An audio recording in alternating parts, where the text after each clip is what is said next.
Matt M. Roy back again. Back to you on a very beautiful, sunny Virginia Tuesday. This is Tuesday, sometime in June. I have no idea what the date is today. I don't know, I'll figure it out later. But I'm heading down to that same thrift store that I went to last week and picked up those Core i5 and i7 Dells. Because I just got word that the gentleman has at least 3 or 4 more of those in, and we're going to see if we can make a deal for him. I don't know what he's going to put those at price-wise. Now, he did tell me that he believes he only has the Core i5s, not the i7s left, which are fine with me because the i5s were actually the 4th generation, the i7s were the 3rd, so you know what, that should still be a nice system. I don't know how many I'm going to wind up getting from him. It's just going to kind of depend on the price point that he gives me for buying, hopefully, a bulk amount. I did print out a coupon. This one entitles me to, I think it's 20% off the entire purchase, so that'll definitely help in the end, but we'll just have to see how many I can pick up from him. I did actually run into a snag the other day with this van. Turns out the thermostat is starting to go bad. My check engine light came on, and I looked the code up. I had one of those little meters that I plug into the OBD2 port and read the code, and it flashed that the problem was the thermostat. So I've cleared the code for now. It hasn't come back on yet, but it probably will in the future. I'm just going to wait till Dad gets home, and he and I will go ahead and tackle that together once they get back next month. But luckily it wasn't anything major. I actually had to do a thermostat on my Lincoln Town car probably about 6 or 7 months ago, so it's just one of those maintenance things that you have to do. It's like a sensor, so you know they go bad every once in a while.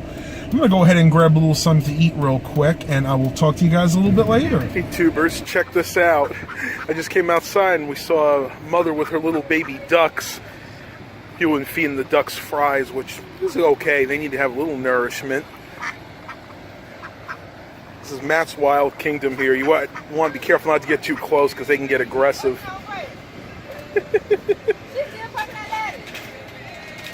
Look at that one little duckling with the fry in its mouth. It's so cute.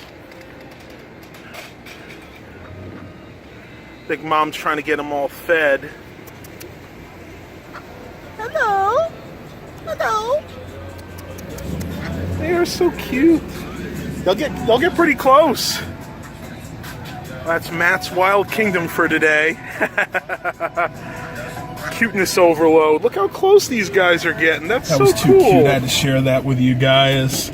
See, this one girl there, I think she actually works here. She's on break. She was feeding the ducks, and she was asking me, hey, should I get close and try to pet one? I'm like, I wouldn't, especially with a mother around, because birds, any kind of bird, including ducks, the mother can get very aggressive because they're protecting their young. They don't know you. They don't know what you're trying to do. So I kind of warned her not to do that. So oh, that was just funny. It was cute though. I don't usually get to see ducks like that. At least not that young or that many of them. Generally, they're hiding out. At least in my experience, they usually don't like to come out until nighttime. But still waiting on the call from that guy at the thrift store. I don't know what's taking so long. I wanted to give him some extra time because I know he had just gotten in today around noon, so I didn't want to kind of push the point, if you know what I mean. I'm going to head over to one of the other thrift stores in this area. It's maybe about 5 minutes from here. I did pick up a couple monitors at the CHKD over here. Nothing too spectacular. One was a 22-inch Dell widescreen LCD. That was the nicest of them, and the other one was just an older 19-inch Gateway, probably from the late 2000s, maybe 2008, 2009. But I'll test. I was able to test the Dell, but the Gateway monitor used those weird, and I like to call them Mickey Mouse ears, where it's like that 3-prong with the round prongs. So I'll have to wait till I get home. I know I have one of those cables. If I can remember, I'll show you guys what they look like. But they're fairly common. Gateway used them in their monitors for quite a few years back in the mid to late 2000s, and they also use them a lot in power bricks for laptops, at least the part that goes into the wall. So I know I got a few extra ones at home there. I just can't get over how beautiful it is today. It's 84 degrees, very, very low humidity for this time of year. I haven't even really broken a sweat. I am using the air conditioning, but not on full blast at this point. I could probably even turn off the circulation, have it bring air in from the outside, but I'm not going to do that while I'm right behind this truck because I can see the diesel fumes spewing out, and that's not going to be very pleasant at all. Well, I don't know what the rest of this day is going to bring. I'm just going to play it by ear. I've been working pretty hard since I got home, trying to get everything I need completed, and I'll talk to you guys a little bit later. All right, tubers. Well, I just left Thrift Store City, and I did wind up finding something kind of interesting. See if you guys can guess what that is without me saying it. No? I'll turn it around. Okay, still not sure? Go ahead and show you guys the front. Now you guys have probably got it.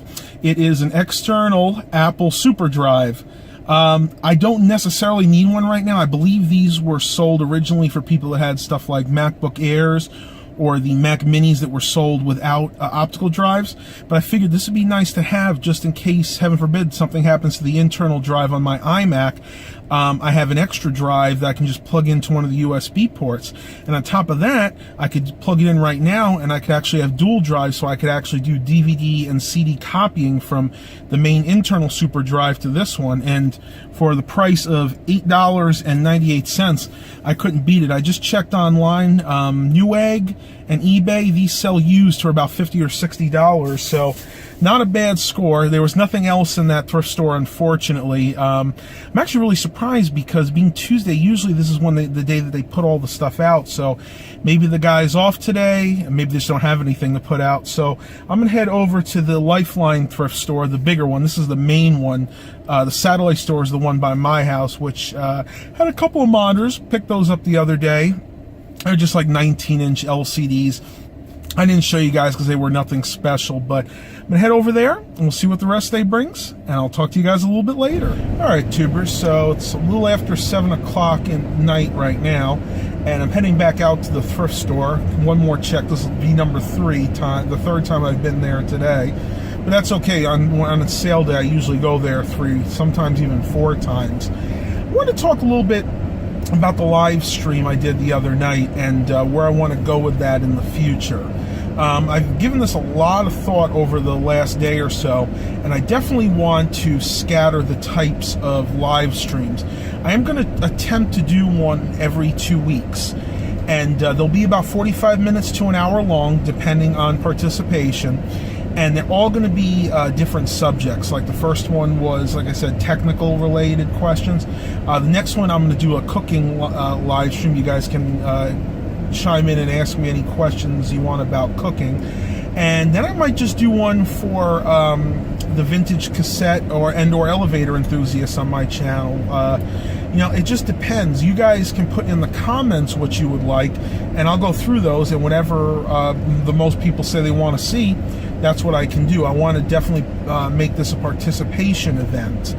But that one live stream was fairly successful. I know that's only the second one that I've done, and it was kind of interesting how I couldn't get the webcam working for the first 5 minutes. And I'm also going to tweak it a little bit more. I realized that the audio was a little too low, so I'm going to go ahead and boost the microphone for the next live stream. But I think we're going to have a really awesome time there. It looks like we may be getting some thunderstorms tonight. I heard the NOAA weather radio go off earlier, and we're under a severe thunderstorm watch. Basically, that means the conditions are favorable for a storm to brew, but they haven't actually seen anything on the radar yet. But the clouds are definitely forming. I'm actually surprised, though, because generally around this area, the storms really come up when we've had a really hot day, very hot and humid, say 95% humidity and at least 90 degrees. Whereas today, we struggled to even hit 85. I think they may hit 86 down towards Norfolk, but we only hit about 85 here, and the humidity's been about 60%. So generally, when you have that kind of range, you don't see the pop-up severe storms like you would when it's hotter and more humid. But let's face it, this is summertime in Virginia. Anything is possible.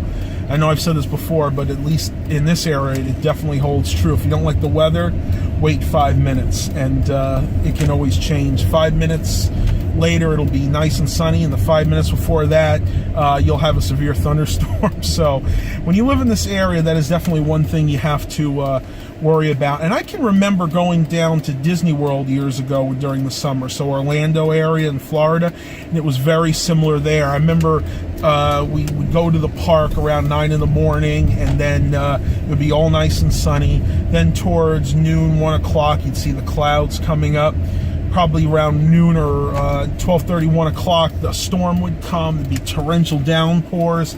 I remember a few times struggling to hide under this little snack stand for about 15-20 minutes. We just stand there when the rain would just constantly pour down, and then about 20 minutes later, nice and sunny again. So definitely in the tropical areas of this country, you really got to watch out for those pop-up storms. Well, I'm here at the thrift store. I'm going to go check inside, see if there's anything good, and I'll talk to you guys in a little bit. All right, tubers. Well, that is it for the vlog today. Hope you guys are really enjoying these. Stay tuned for the review of my 2010 Chrysler Town & Country coming very shortly. A couple things I want to do before I actually do that review. One is to get the floor mats for it, and Mom and Dad are going to bring those home. So that review probably won't come for at least a few more weeks, but definitely look out for it.